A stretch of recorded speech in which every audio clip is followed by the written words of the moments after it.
I just crawled out from underneath a pile of animated zombies because we have got to talk about Marvel zombies. Jinx, or the audacity. And one question, why Kamala? We had to take this one to the floor now. Let's get the clunky bits out of the way. The whole Riri and Kamala and what's her name? Kate. Being besties whilst the whole world is rotting, pun intended, it did not feel right to me. Their friendship felt very, very forced, and the jokes didn't quite land. And I can explain it. I can explain it. There's something that just did not feel completely right with the three of them being like besties. It felt, the banter felt a little bit forced, like the algorithm trying to make a young Avengers sleep over or something like that, but whatever. But the moment the awkwardness was shredded away and they hit that valley, where there's the beings fighting, whatever, it truly now felt like we're going somewhere. This movie going somewhere. Like the build up in those first minutes was really, really slow for me. I did not enjoy that at all. It felt like I was watching that Marvel, the End Game. It felt like I was watching that End Game girl boss, girl power meme all over again. So I didn't like that. I didn't like that at all.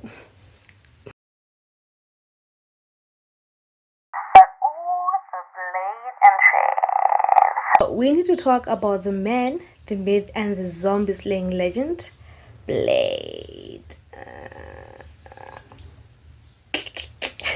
Not only did we get the Daywalker in the animated MCU, but he was the avatar of Khonshu. I'm gonna call him Blade Knight. Blade. I cannot do that, but that feels nice. That's a combination I didn't know I needed, and maybe it was there before in maybe What If. I only watched like season 1 of What If. Season 2, I didn't finish it. Season 3, I didn't even touch it. I think I have to fix that. I'm gonna watch What If, I promise. But his introduction was nice, it was.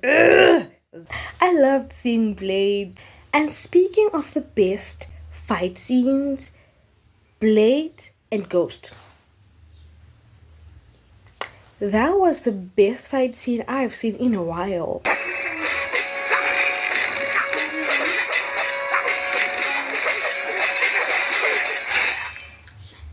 In a while. That was cinema. And for a second there, I was like, what in the teddy bear Iron Man is this? But turns out it's Friday. Again, maybe I missed something because I didn't even finish watching Ironheart. I only watched the first 3 episodes. I didn't watch the last 3 episodes. I've missed the majority of What If. So maybe, he was introduced somewhere before, but I was like, why Friday? And why is he a teddy head? But anyway, that was quite comedic anyway. It was nice. We did get, a little bit of Iron Man representation there. Namor. Oh, the aura farming. Bro didn't have to eat that hard. But bro came, he cooked, he ate, and he left no crumbs. I mean, Namor. I think Namor is like up there with Silver Surfer when it comes to aura farming. And the Talokan showed up and showed out. He was ripping people left, right, and center, especially the non-soups. He broke through a whole Hulk containment unit. I love that they really amped up his abilities. In that moment, it wasn't even like specifically in water. So, there was air in the the sea city, the sub, whatever, the prison, whatever they were in. They were like an atmospheric pressure, and there was not really direct moisture, but the amount of energy he had, yo, there was no holding back. This series had so much loss that you kind of expected everybody to die. But nevertheless, oh, thank you for, Namor. And then we go to the self-proclaimed haven for the gods. That's a kind of mean way of saying you're hiding. With all due respect, of course. Your highnessness. You ask it. Those guys have always been selfish. Do you remember from Thor Love and Thunder? I forgot what his name was. The villain. The black shadow guy. I forgot his name. I am so sorry. But the gods have always been that selfish. The world is dying and rotting and everything is chaotic around them. And they built a haven for themselves with all the energy that they had, with all the strength that they had. They could easily have... You know how strong of a zombie army they became? They fell, I don't know how many feet, and nothing could happen to them. It wasn't as easy to kill them as it was to kill the other normal zombies. So they've got this beautiful protected sanctuary, and the biggest flaw, the biggest security flaw is the hospitality. They let in the Red Queen, the Queen of the Dead, Wanda Maximoff. They let her walk right through just because she brought some chicken. Just because she brought a gift basket. And it wasn't even real food, it was a food illusion. Because in fact, why were they not even suspicious? We're saying this is the end of the world, right? We're saying the majority of the population are now zombies.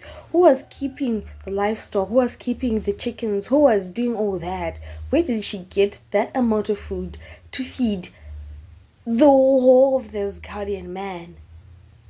Also, where were those guardian women? There were no women there. There were no women. Okay. Gay.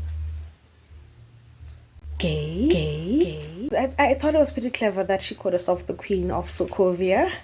For a moment, I was like, huh? I was like, oh, Sokovia. It makes sense. For a moment, I was lost, but it made sense. I want.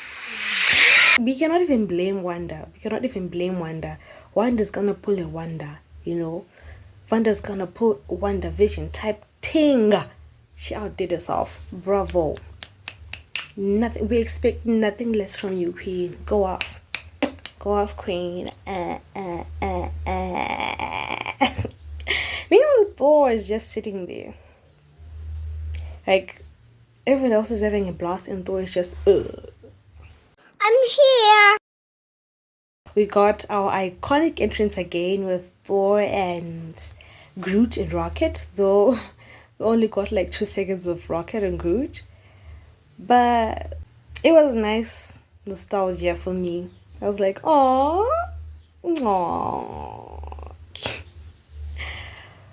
But yeah, we saw T'Challa sacrificing himself by pushing himself and Thanos directly into the molten vibranium. Good idea, but also bad idea, but good idea. At least it worked, you know. At least we killed Thanos. But what could have what's the worst that zombie Thanos could have done anyway? Like, we know he was getting strong, he was learning how to use the stones, but could zombie Thanos really think that he wants half the planet gone? What was zombie Thanos' goal? It surely could not be the same as normal Thanos. Or maybe he'd wish for... No, I'm not going to speculate. I'm still speculating, but I'm going to stop. Now, cutting all the way to the end, I was also glad we finally got another Hulk versus Abomination fight. Although this didn't last long because Abomination was literally obliterated by Infinity Hulk. Infinity Hulk was amazing. There was a moment he was speed punching things left, right, center, left, right, center, left, right. He was doing the thing. He held his own. And then Blade, unfortunately, had to come to an end. But my guy, he was blessing me throughout the whole series. I loved seeing the Daywalker. You were too good for this cursed timeline. And then we cut to the finale. We've got things seemingly back on track. Kamala and the besties hanging out.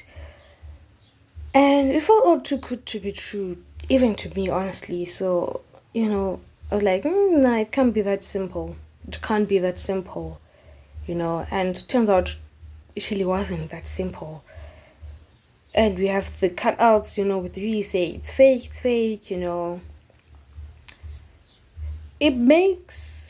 The ending makes you think, what really happened? Is it that way back when the season started, when she fell and she knocked herself out? Is it that she never even woke up from there and she just made it all up like coma type thing, like the red lamp theory? The lamp just kept getting bigger and bigger until she could see Vivi saying, "It's all fake, it's all fake." Like, could all these episodes not even have happened? And they're still way back in episode 1 and she's probably just muttering, or I don't know, man. I don't know. The other one is, of course, Wanda's gonna pull a WandaVision. Maybe she pulled a WandaVision. But why Kamala again? What does she need from Kamala? I get that the biggest thing that Kamala has is severe hope in the true spirit of heroism. She's always been a fan, she's always adored heroes, and she's got family heart and everything. But I cannot see exactly why Wanda needs Kamala. I get she's strong, but we are talking about the Scarlet Witch. We are talking about Wanda Maximoff, the Queen of the Dead. Why Kamala? I don't know. I'm gonna keep thinking about it. But if you have a better idea as to why Kamala, please feel free to drop it in the comments. And I hope you enjoyed this video. Thank you for staying. Make sure to subscribe and like, and I'll catch you in the next video. Bye. Blade. That's it! I've had just about enough of her.